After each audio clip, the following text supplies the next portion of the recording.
अस्सलाम वालेकुम व्यूवर्स। आज मैं बर्क दहलवी का एक शेर लिखने जा रही हूँ, साथ ही पढ़ती भी जाऊँगी। शबे फुरकत नज़र आते नहीं,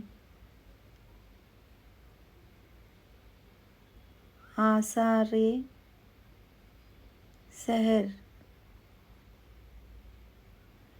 इतनी जुल्मत है,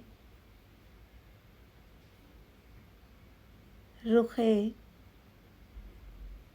शमा